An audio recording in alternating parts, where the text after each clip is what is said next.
바로 가도록 하겠습니다. 첫 번째 내용은요. 식물의 호흡과 기체 교환입니다. 먼저 호흡 과정은 이거는 모든 생물이 거의 같은 과정을 거치는데 일단 호흡을 왜 하는지를 좀 이 과정을 써보고선 좀 생각을 해보도록 하겠습니다. 호흡할 때 필요한 거는 영양소가 필요한데 주로 쓰는 건 포도당을 씁니다. 이거는 식물뿐만 아니라 대부분의 생물들이 사실 포도당을 써요. 탄수화물을 분해해서 소화기관을 통해서 쪼개다 보면은 포도당이 되거든요. 그리고 이 포도당을 분해시킬 때는 뭘 붙이냐면 산소를 붙입니다.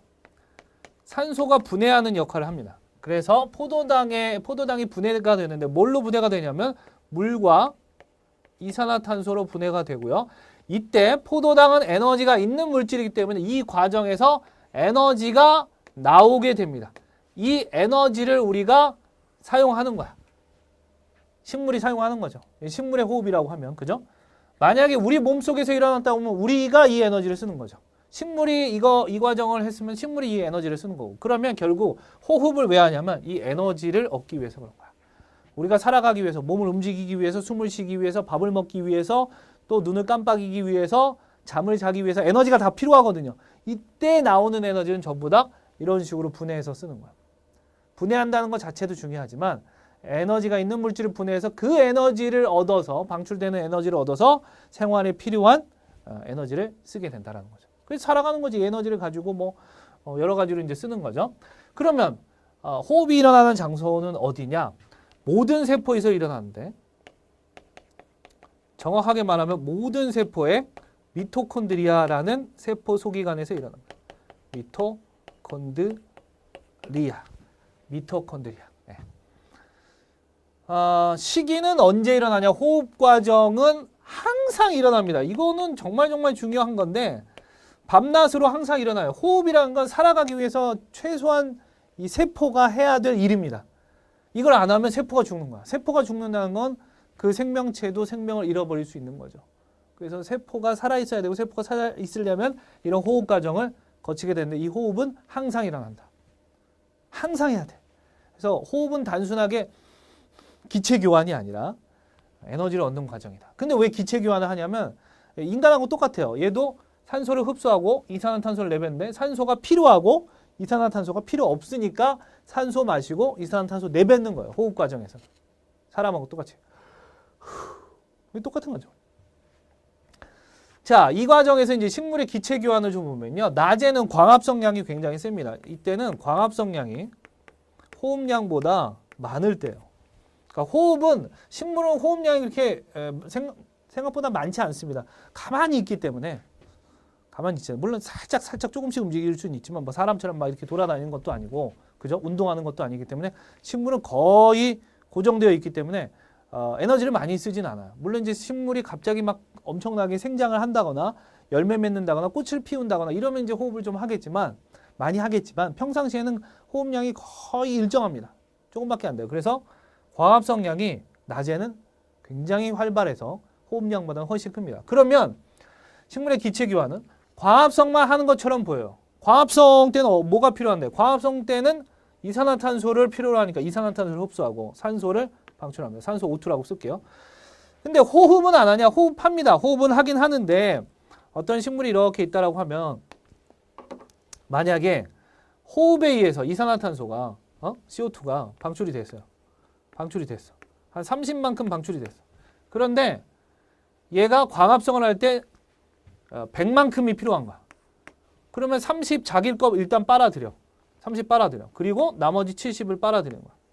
그러니까 얘는 어차피 뱉어봐야 얘가 다 빨아들이니까 나가는 게 안 보이는 거야. 그래서 흡수하는 것만 보이는 거야. 70 흡수하는 것처럼 보이는 거고, 반대로 산소는 방출하는 산소가 총 100이라고 해볼게. 총 100인데 이 중에서 얘가 호흡의 산소가 30만큼이 쓰이는 거야.